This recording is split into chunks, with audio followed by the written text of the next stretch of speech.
I never imagined that betrayal could wear a smile. But hers did.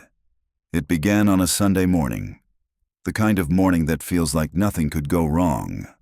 The sun broke through the curtains just enough to warm the room, and our son, Daniel, was curled up on the couch, watching cartoons with a bowl of cereal way too big for a 10-year-old.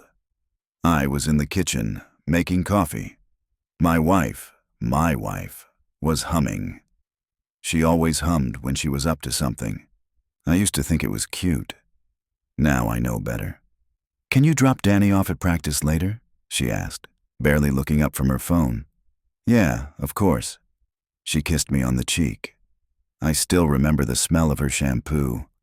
It's disgusting how memories trap you like that, like ghosts with perfume. That was the last normal day. The next morning I woke up to an empty side of the bed, and an even emptier bank account. All I saw was the balance, $86.47. I blinked, refreshed the screen. Thought it was a glitch. We had over $35,000 saved. That was Daniel's college fund. Years of careful saving, birthday money, bonuses. Every sacrifice I made, skipping vacations, late nights, weekends working, was for him. Gone, just like her.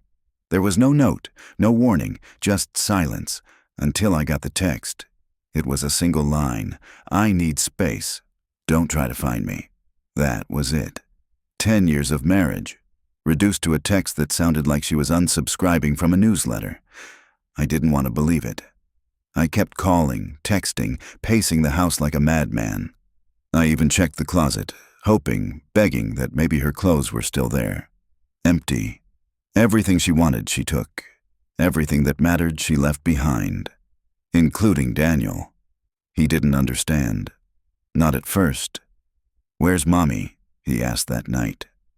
I froze. My tongue felt like sandpaper. I didn't know what to say. How do you explain to a 10-year-old that the woman who kissed him goodnight yesterday just robbed him blind and vanished? I lied. "She's on a trip. She needed some time." He just nodded. Quietly. Too quietly. But kids aren't stupid. They feel what we won't say. 2 days later, I found him staring at the front door like he was waiting for her to walk in. His backpack was on. His shoes were tied. He looked at me and said, "Did she leave because I'm not good enough?" That broke me.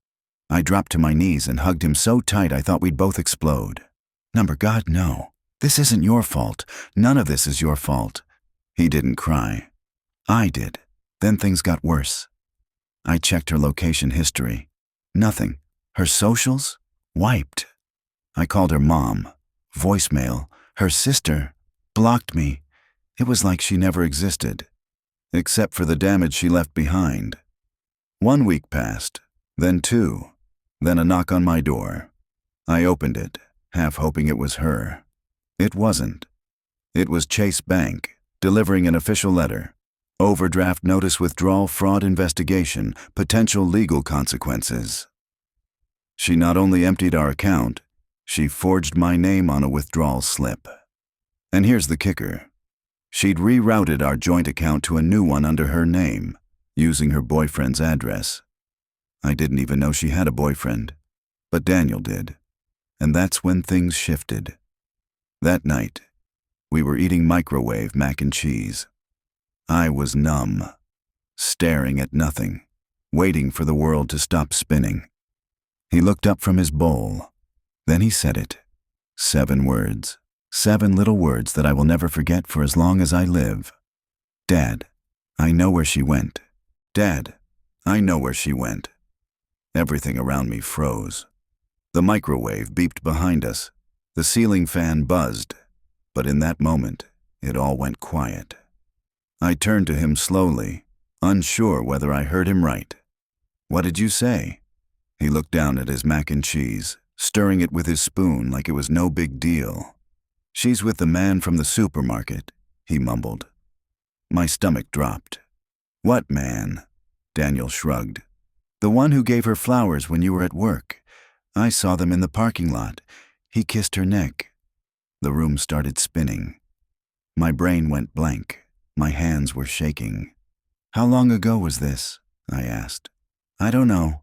Before Christmas, before she robbed us, before she ruined everything." I tried to stay calm, tried not to explode, tried not to scream. Instead, I asked him the one question that scared me more than anything. "Did she say anything to you about him?" Daniel nodded. "She said he was her real soulmate, not like you." I felt like I'd been shot. Twice. The rage that boiled inside me in that moment was something I've never felt before. Not even close. It wasn't just betrayal. It was treason. Against me. Against our son. Against every damn promise she made. But I didn't show it. I couldn't. Daniel had already seen enough. He didn't need to see his dad fall apart too.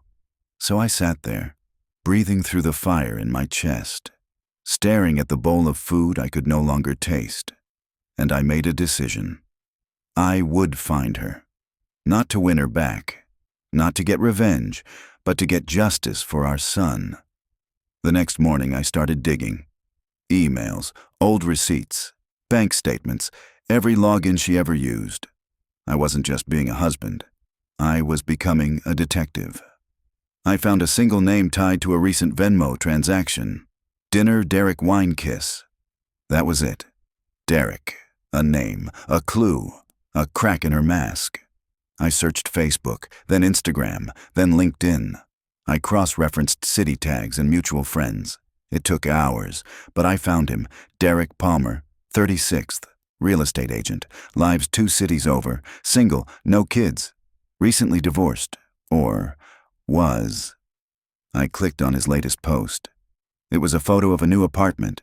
Caption, "New chapter, new beginnings. So grateful for the woman by my side." There she was, smiling, holding a wine glass. My wife. Wearing the necklace I bought her for our anniversary. The comments? Full of hearts and congratulations, like they were some fairy tale couple. Like she didn't just destroy her family. I felt sick, but I didn't comment. I didn't message. Instead, I screenshotted everything. I showed it to my lawyer the next day. "Do I have a case?" I asked. He stared at the photos, then the bank records, then back at me. "You don't just have a case," he said. "You have a slam dunk." But that wasn't the part that kept me up at night. It wasn't the money. It wasn't the cheating. It was the fact that she never even said goodbye to our son. Every night, Daniel would still look out the window. He kept her photo in his backpack. He refused to eat her favorite snacks. He was mourning someone who chose to vanish, and I had no way to explain it. Until one night, he came to my room. "Dad?" "Yeah, buddy. You're not gonna leave too, right?" God, I almost lost it. I pulled him into bed next to me and whispered, "I'd burn the world down before I ever leave you." And I meant it. The next few weeks were a blur of legal paperwork, therapy sessions, and trying to piece together a normal life from the rubble she left behind. But normal was gone. There was no normal after that kind of betrayal. Daniel had stopped asking about her, but I could still see it in his eyes. That quiet longing, that hidden hope, like he was still waiting for her to come home and say it was all a big mistake. I wanted to tell him the truth, that she wasn't coming back, that she chose another man, that she chose herself over him. But how do you destroy a child's last bit of innocence?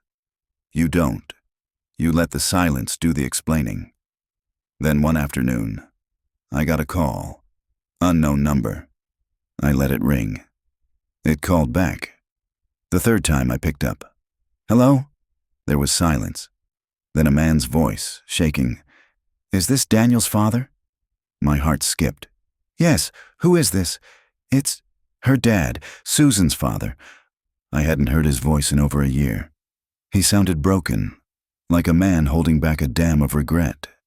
"I'm sorry to call like this," he said, "but I had to tell you something. I needed you to hear it from me." "What happened?" He hesitated. Then finally, "She's in the hospital." I sat down. My knees couldn't hold me. "What do you mean, Hospital. She got into an accident. Derek was driving. DUI. They hit a divider going 80. My mind was racing. She's alive? I asked. Yeah, but she's not doing well. Broken ribs, internal bleeding. She's asking for Daniel. My throat closed. For Daniel? He sighed. She's been crying for 3 days. Said she made a mistake. Said she wants to see her son before it's too late. Too late. Too damn late. I didn't know what to do. Part of me wanted to scream. Part of me wanted to hang up. Part of me wanted to take Daniel there just so he could look her in the eyes and ask her why. But I also knew this wasn't about her. This was about him. I sat Daniel down that night.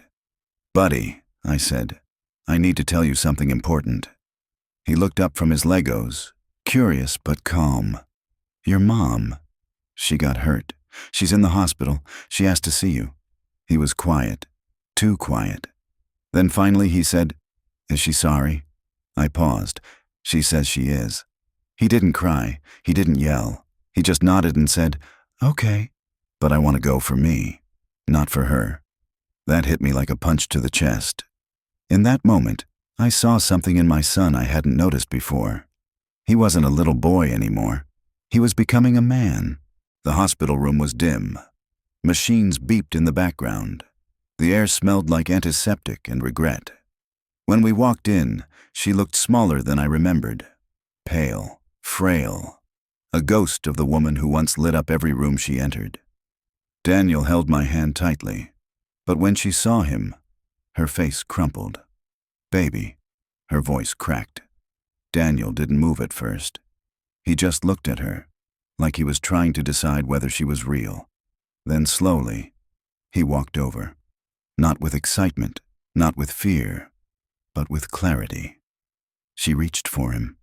He didn't flinch. I'm sorry, she whispered. I was so stupid. I thought I was doing what made me happy, but I didn't realize I was destroying the only thing that ever truly mattered. She was crying now, hard, choking on guilt. Daniel just stared.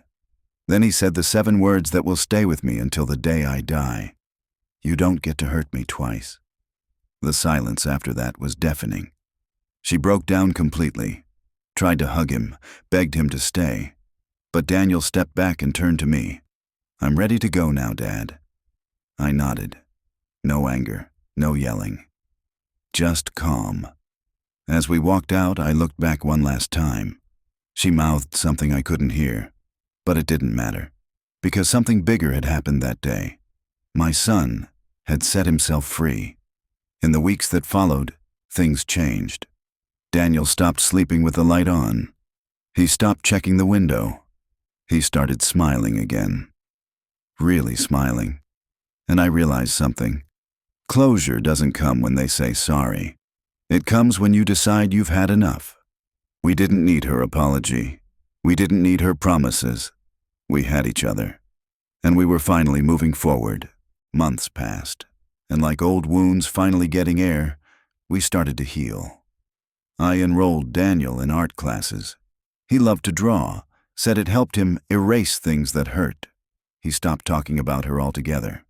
Not out of avoidance, but because he'd outgrown the pain. And me. I finally let go of the question that haunted me for years. What did I do wrong? Because the truth is, sometimes people leave not because you failed them, but because they were never meant to stay. Sometimes the people who promise you forever are the ones least capable of holding it.